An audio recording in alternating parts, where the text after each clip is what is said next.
સ્કંદ પુરાણ એમ કહે છે કે દ્વારિકામાં આવ્યા પછી કોઈ એ દ્વારિકાવાસી અથવા તો દ્વારિકાની યાત્રાએ આવેલા વ્યક્તિ સાથે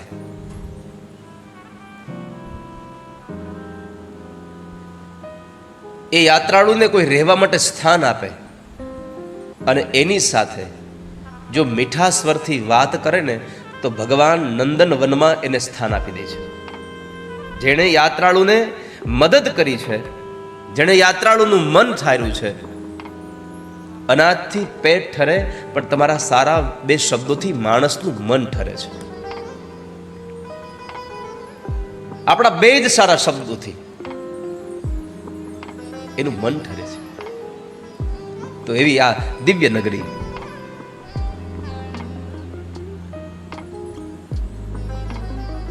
અને એમાં આપણે બેસીને આજે ભગવાનની કથા સાંભળીએ. ગઈકાલે કેટલા લોકો કથામાં બેઠા હતા? હાથ ઊંચો કરો.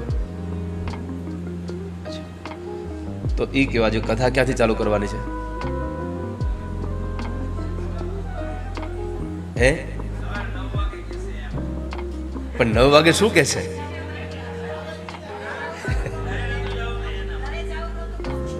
અરે રે, તું છોકરા કઈક બોલતો નારદ વિશે બોલ. નારદજીની અસ્થિરતા. પ્રશ્ન મારો કંઈક બીજો અલગ હતો. મેં પ્રશ્નાર્થ કરીને મેં કથા બંધ કરી છે. અચ્છા, નારદજીએ કથા શું કામ સાંભળી, આ પ્રશ્નો પર આપણે ઉભા રહ્યા હતા. એ હું આવતીકાલે કહીશ. એમ કથા શું કામ સાંભળી એ આવતીકાલે કહીશ.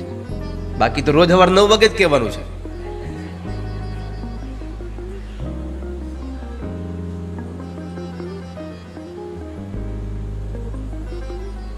નારદે કથા શું કામ સાંભળી?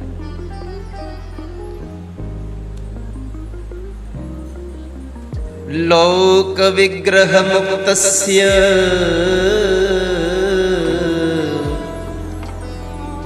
નારદસ્ય સ્થિરસ્ય ચ વિધિશ્રવે કુતઃ પ્રીતિ સંયોગ કુત્ર તૈઃ સહ. નારદજી કથા તો પહેલેથી સાંભળતા હતા, પણ એમણે આ કથા વિધિવત સાંભળી. વિધિ શ્રવે કુતઃ પ્રીતિ.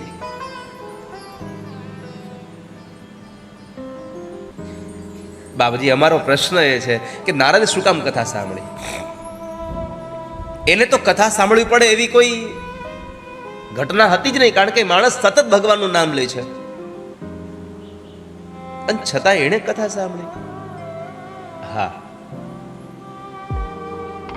તમને કૃપા કરીને બતાવો કે નારદે શું કામ કથા સાંભળી. આ ભાગવત એટલો મહાન ગ્રંથ છે વાલા ભક્તજનો. ભાગવતજીમાં એક લખ્યું છે કે જ્યારે ભાગવતની રચના થઈ પછી લોકો કહેતા હતા કે આ ગ્રંથ બહુ સારો છે, બહુ મોટો ગ્રંથ છે. મોટાનો અર્થ એવો ન સમજશો કે દેખાવમાં મોટો છે. એની અંદર જે ભર્યું છે બહુ મોટું છે.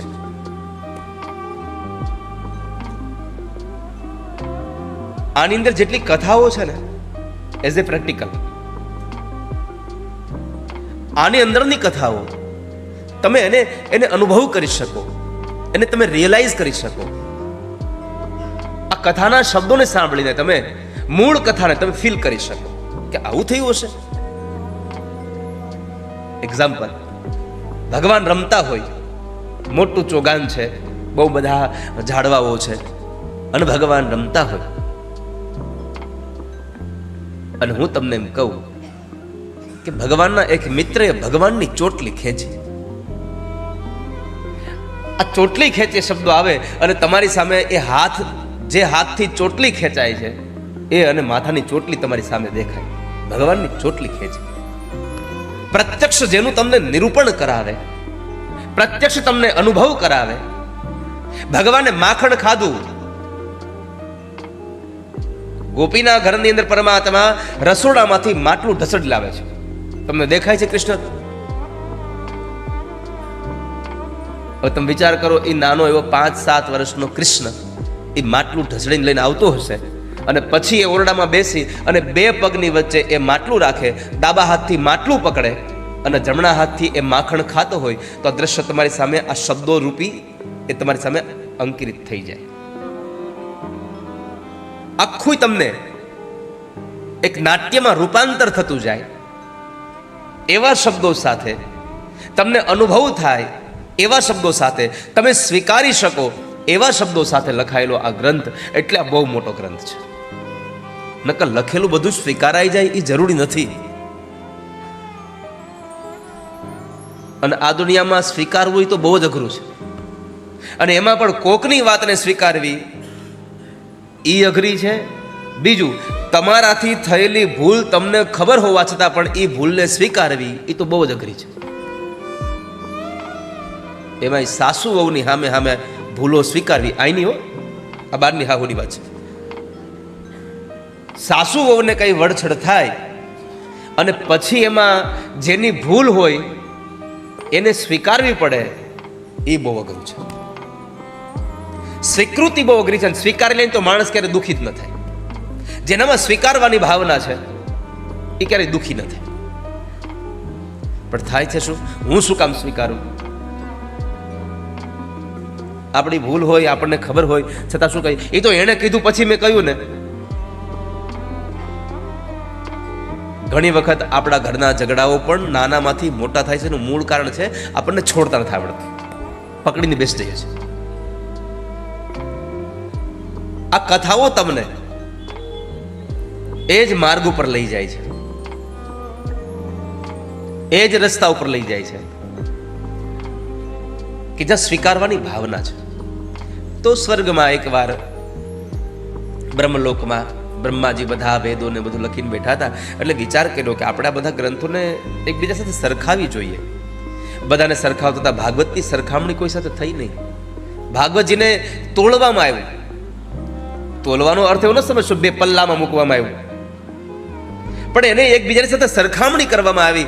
ત્યારે ખબર પડી કે આપણે ભાગવતની સરખામણી કોઈ સાથે નહીં કરી શકીએ. બ્રહ્મલોકે તુલામ બદ્ધવા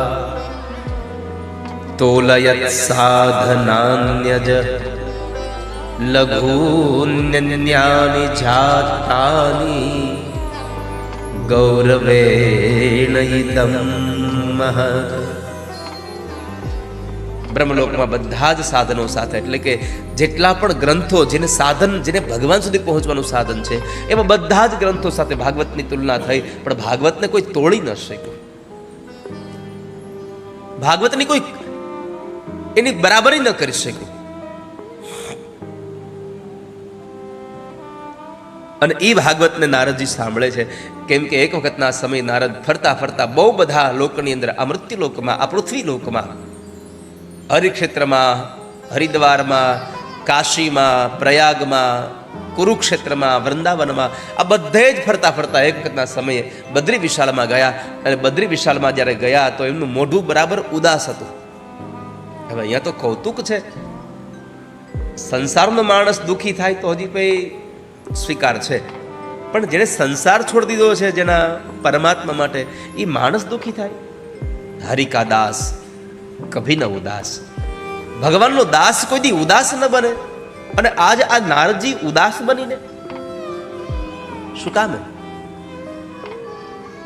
એમાં બરાબર ઉદાસ થઈને ચાલ્યા જતા હતા. સામે સનત કુમારો મળ્યા છે.